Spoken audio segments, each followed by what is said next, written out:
Welcome back, Knuckleheads. I am Lupine Fiasco, this is Daily FaB Gameplay, and today we're playing against Prism. For anyone who's new to the channel, welcome to the jungle. What we do here is review replays of games that I played on the Talishar client days or weeks ago, after enough time has passed that I lose my bias and can more objectively judge the quality of my play. I will talk through turn cycles and give my thoughts on the line I would take now, and compare that to the line I took then, at the time of recording. We either learn from my mistakes or reinforce good play patterns with the overall goal of tightening and optimizing our gameplay in the future to take down paper events like the ongoing Road to Nationals and, most importantly, walk away with that shiny cardboard. If you would like to check out the list I'm playing here or try it for yourself on Talishar, a FaB deck link is available in the video description below. While you're down there, if you haven't already done so, please consider subscribing to my channel. A YouTube subscription is the best free way to support me and to make sure that you see daily FaB gameplay in your video feed 5 days a week.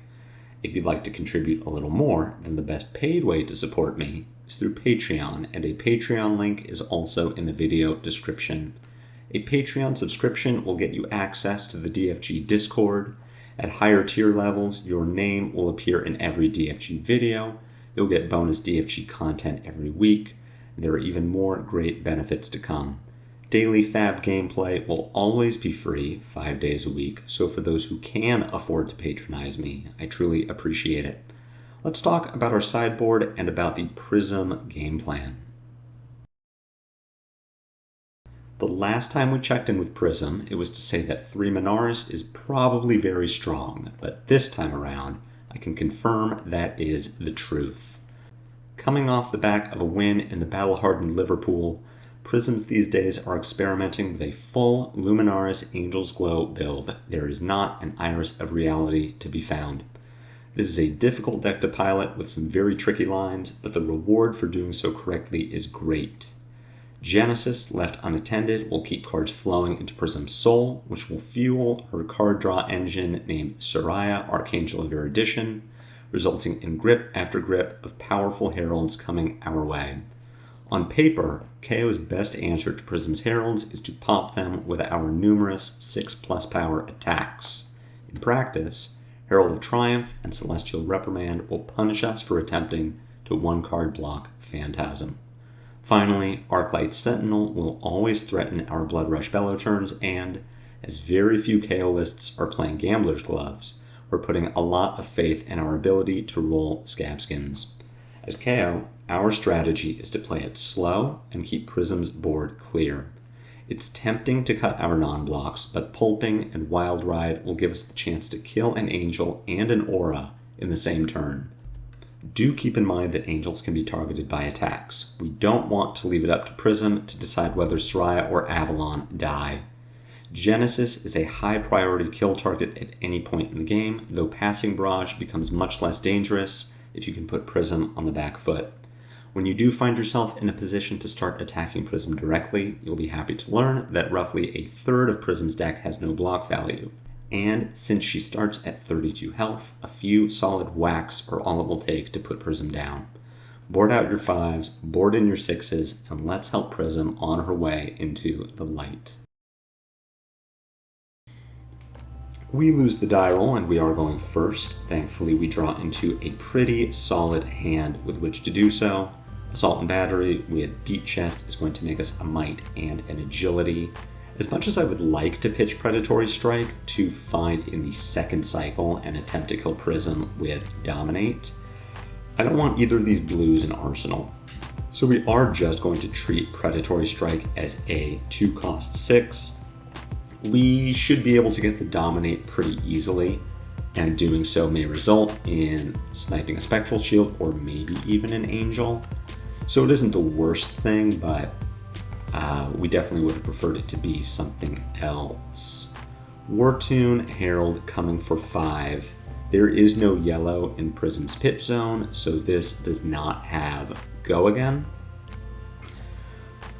This is an interesting line for us to play through. We could pop this Herald with a Command and Conquer on our turn, very likely playing Pulping and overpitching Swing Big and Reincarnate. Keeping a Swing Big in our deck for second cycle is not a bad thing. It is the only 8-power popper we have in our deck, and is therefore the only card that can pop through Celestial Reprimand. I think that's what we should do. I'm really unclear on how important it is to pop this first Herald, knowing that there is no follow-up to it. I think in this game I let it connect, but looking back on it now and considering that we do have the option to overpitch for Pulping and to follow up with a Claw, that's really what I would like to do. But I know our alternative here is to not block at all. We send Command and Conquer for 7 with Go Again, then a Swing Big. It's a really solid line, right? It's 15 damage with the on-hit effect of Command and Conquer, and considering that Prism is very likely to commit to blocking the CNC, we probably get a Swing Big through. I'm just thinking, based on what I said in the intro, that we want to play it slow, and because we get to play with this agility, even blocking with the CNC, I think is the way to go. And if we do block with the CNC, then we just Swing Big for 9, Claw, pass, and I think that is more than enough value. But like I said, we are going to let the attack connect. Prism will get a Herald into her soul. She will get to tutor out a Figment. Here choosing Figment of Rebirth. Putting a yellow War Tomb Herald on top of the deck is pretty solid for her, as it is going to let her get Go Again on her Heralds. Sending the Swing Big first, I think, is okay. Prism takes it. Command and Conquer here is going to come in for 6. Prism doing some Halo shenanigans. With her Vestige of Soul, any light card that she pitches is now going to pitch for 1 additional resource, and she is using to play Tome of Divinity. So Prism getting a really solid turn here. Command and Conquer was never going to connect with an arsenal. Still coming in for just 6. And pushing a good amount of damage. We get a lot of damage this turn, but Prism is not done. And just as if we were playing against Kayo, we are going to just sit and let Prism work. Arclight Sentinel here is pretty good. Arclight Sentinel with Soraya. We have a lot of work ahead of us. This means we will be rolling Scabskin Leathers on our turn. Soraya cannot be popped, so deciding whether we want to block the Soraya or not, just to mitigate some damage. Looking at what we have in our hand, we will need to roll Scabs, and I would like to clear out my arsenal to put a Blood Rush Bellow in there, which means that we could block with Savage Beatdown and send packing. On our turn, we pitch our blue for Mandible Claw to claw the Arclight Sentinel. Then we Tunic to play Predatory Assault from Arsenal. And finally, Arsenal Blood Rush. So, blocking Soraya here really isn't the worst option. It does have Go Again. The first Herald to attack will also have Go Again. So in theory, we could take this 4. We keep 2 poppers in Savage Beatdown and send packing. If Prism pitches a blue for a Herald, we pop that Herald. She uses a floating resource for Phantasmal Footsteps to play a second Herald. We pop that Herald too. That's probably what I like doing. Letting Soraya connect, saving Savage Beatdown to pop a Herald. Then, if there is no follow-up to it, we pitch our blue for Claw, we pitch our send packing for Predatory Assault, we arsenal our Blood Rush, and we keep a full Tunic. And considering that Soraya has no on-hit, I'm fine to let this connect. Herald of Triumph is the follow-up. Unfortunately, because of the Triumph effect, our 5s no longer pop. That said, we can still block the incoming damage just to use extra cards. So I think blocking this with Savage Beatdown is correct. Obviously not what I choose to do, but I think that's a mistake. I think we should just be looking to convert some of these cards to defensive value, even if they don't pop. Herald of Tenacity does have Dominate, but does not have the Triumph text, so we will get to pop this. And Prism has no follow-up. So we are going to take the line of rolling scabs, hoping that we hit, and then playing out our turn. Thankfully rolling a 4, so we will start with Claw, which has to target ALS. After that, I don't like this. I don't love this plan. I understand what I'm doing, which is now we're going to send packing Avalon, but I think we would be a lot better off with this Blood Russian arsenal instead of Predatory Assault. Keeping an attack in arsenal isn't bad per se, but at a certain point we're gonna clear up this board and we will want a Blood Rush available to pop off, considering that Prism doesn't block very well. Between Avalon and Soraya, I agree that Avalon needs to die. Prism does not currently have Soul, but once she gets Soul, she'll be able to loop Arclight Sentinel, which means that we are rolling Scabskins every turn, and if we ever come to a point where we roll less than 4, all we can do is in a turn is kill the Arclight Sentinel, and Prism is going to keep hitting us with an Angel over and over and over, and if we ever roll a 1 on Scabskins, that's just disastrous. Here, not only are we getting hit with Triumph, but we are also lacking any poppers at all. We have no natural 6s in our hand, so we can't pop a single thing. What we can look to do is play Cast Bones. The follow-up to the Triumph here could really be anything. This is not a situation where I feel like I need to block the Triumph. We can save our cards. What I'd actually like to do with this hand is send an attack at Soraya, just to kill it. We really can't let Soraya hang out. Soraya does have Go again. We could block this with a Cast Bones. We could block it with a Smash Instinct or Reincarnate. We block with the Reincarnate. Cast Bones is fine too. We aren't going to get to play it. We have a full arsenal. We only have 1 action point. And Soraya does need to die. Here, I don't mind blocking with another 3 just to mitigate some damage. And that is what we do.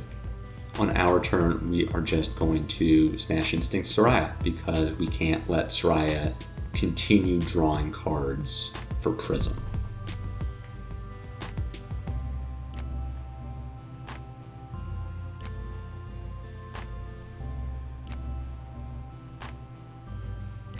Prism, of course, has no interaction for that.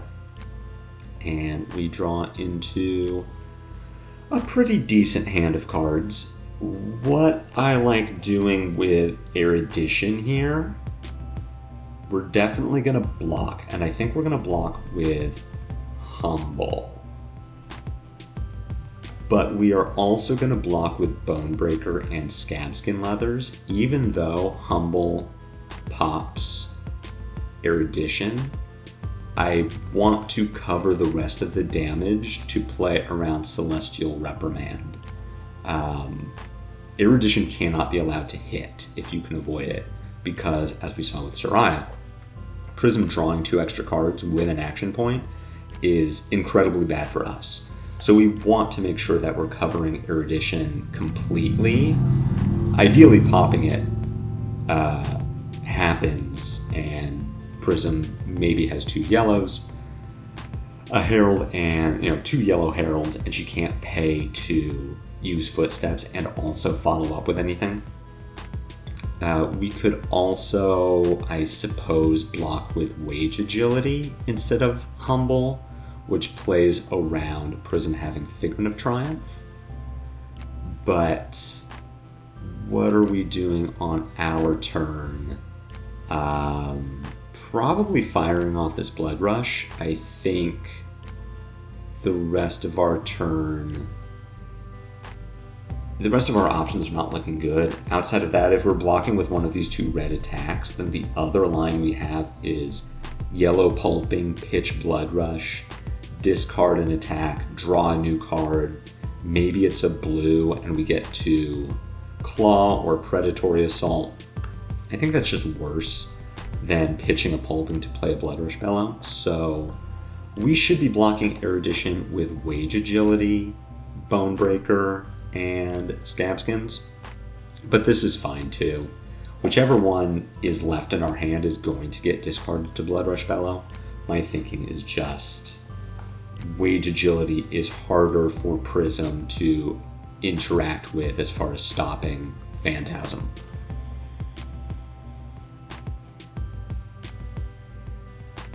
Play the Blood Rush, pitch the pulping. Kayo triggers. We draw into 2 reds, which is not great. Really the only line here that makes any sense is Claw, Predatory Assault. Still a lot of damage and a Dominate effect as well, which if Prism doesn't block the Mandible Claw, she does. But outside of having another D-React, we are going to snipe this Spectral Shield for as much as that may or may not matter.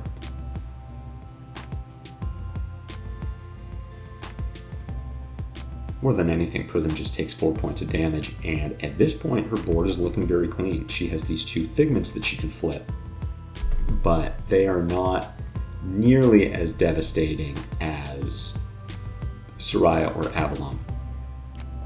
Do we want to discard either of these windups on Prism's turn? I believe the answer is no. What we are going to be looking to do instead is Pulping Claw, set up either an Arsenal or Agility on our turn. I am not interested in respecting Prism having a D-React in Arsenal.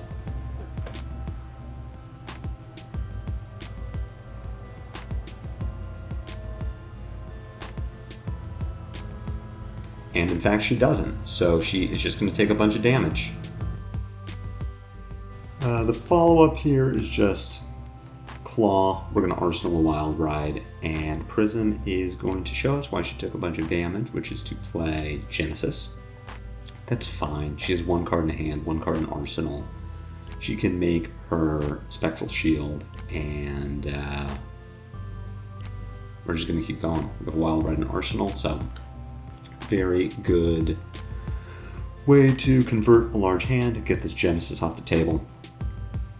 We see that Prism does come in with her Angel. She's going to make a couple Spectral Shields, so new priority target. We are going to throw our Wild Ride at this. Thinking about our hand, we pitch our blue. We discard one of these Send Packings and draw into a new card. So we would have, if we block with our Savage Feast, we pitch our blue, we have 1 resource floating. We can pitch a Send Packing to Claw, and then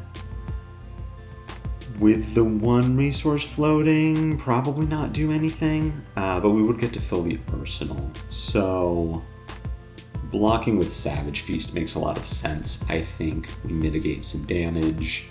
Very likely that we have a decent follow-up to Wild Ride. It could be Mandible Claw. It could also be a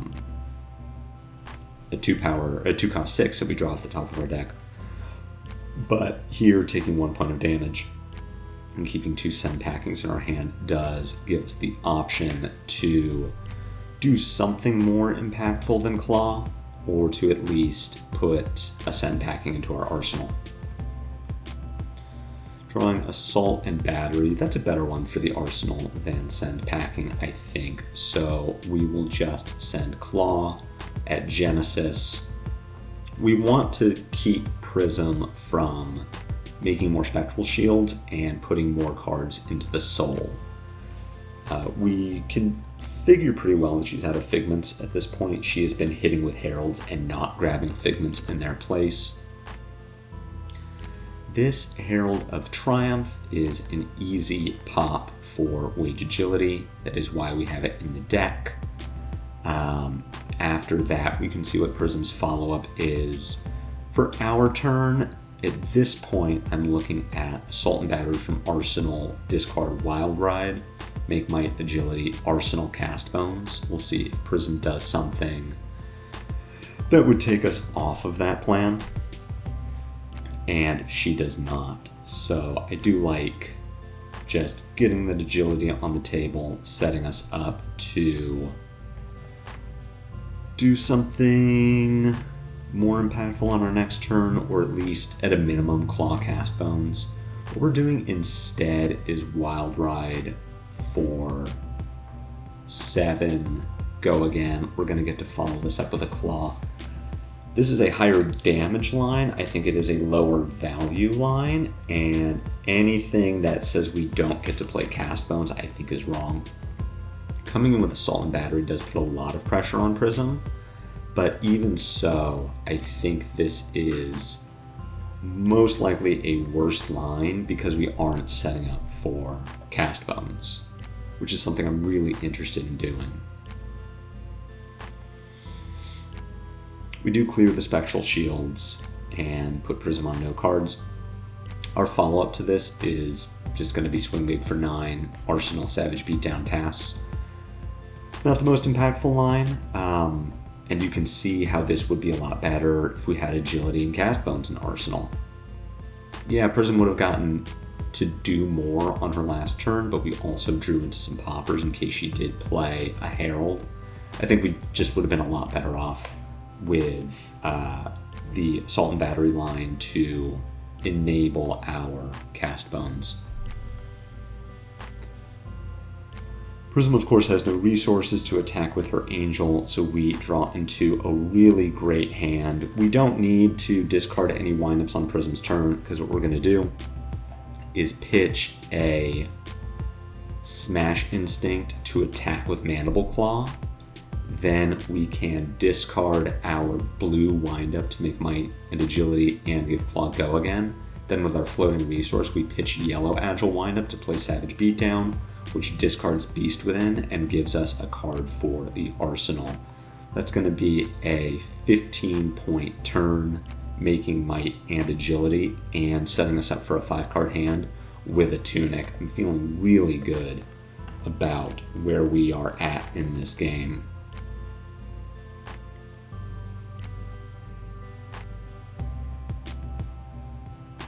I like putting the yellow back into my deck. This game is not going to go to second cycle where we would see this yellow windup come back, but we are keeping poppers in our deck as opposed to blues, and I think that's just ideal. Drawing a Beast Within off of Beast Within, not the best card to stick into our arsenal, but it is something. What are we going to do with this hand?